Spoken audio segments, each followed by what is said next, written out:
heaven, West Virginia.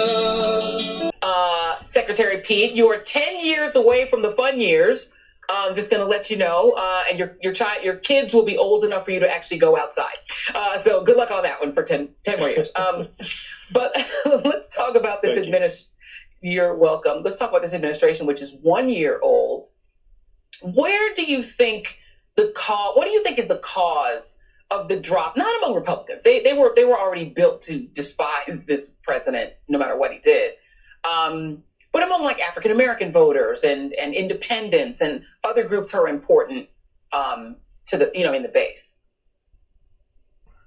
Well, I think there's a lot of concern about the work left to be done. Nobody is saying, certainly the president is not saying, that we've finished the job, that everything that we were worried about is better. But look how much better off we are than we were a year ago. The president arrived to a deeply, frighteningly divided country. We still are, but was able to deliver major legislation on a bipartisan basis with the infrastructure bill. A year ago in the economy, the president inherited an economy that was in grave danger. A year later, of course, there's more to be done on the economy, but we have the unemployment rate below 4%. So some people didn't think would be possible for years. The most job creation of any president in their first year ever. Child poverty, perhaps at its lowest level that we've ever seen. More work to do, of course, but an extraordinary achievement in 1 year. You look at the public health situation a year ago, less than 1% of this country vaccinated. Now, over 200 million Americans protected, saving, I believe, millions of lives. There's more to be done, especially with Omicron. But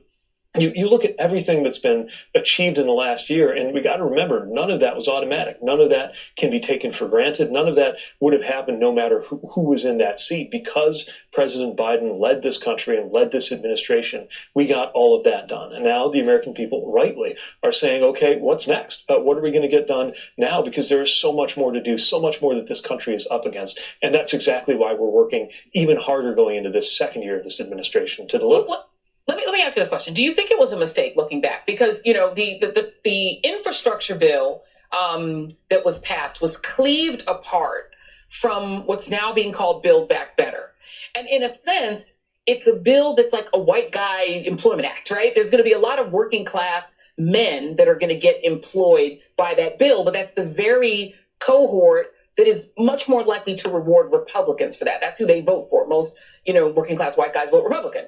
Meanwhile, all the stuff for the women, for moms, for people who need child care, for people of color, that's going to affect climate, which young people really care about, extending the child tax credit, all the stuff that helps families and women and younger people and, people with college debt, all that got dropped.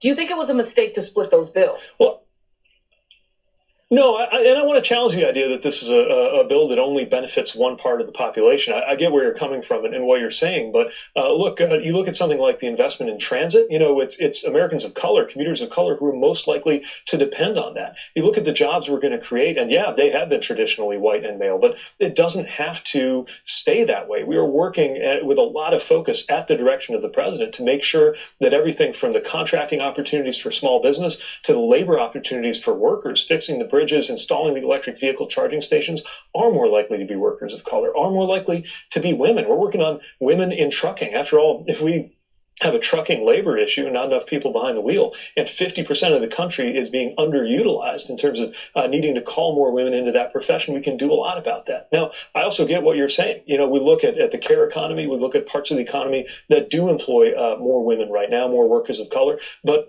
there too, I think we shouldn't assume that it's only something that means something to one part of the population. The childcare means an awful lot to me. I'm a guy, but it's going to mean a lot to me as a parent, which is why we continue to be committed to lowering the cost of childcare, All right, guys, that's the end of the video. And every time I watch Joy Reid in any video, she's talking about race.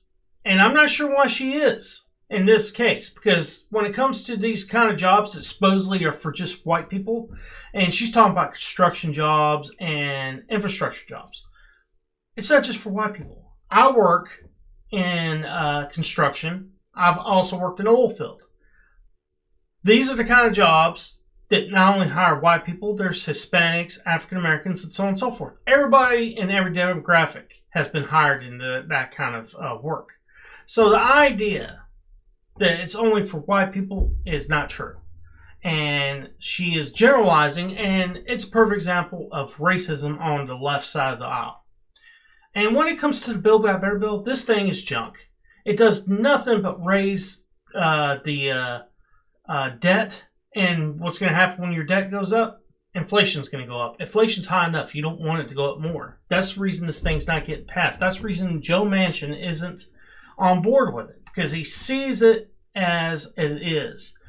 They're using fake math in order to trick people to actually vote for something.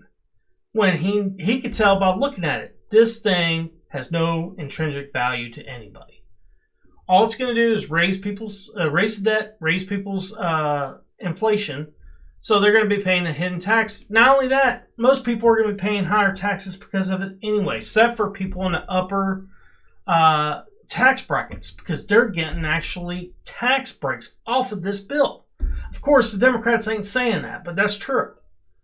But guys, that's the end of the video. I hope y'all enjoyed the video. Please hit like and subscribe. It helps the channel grow. Peace.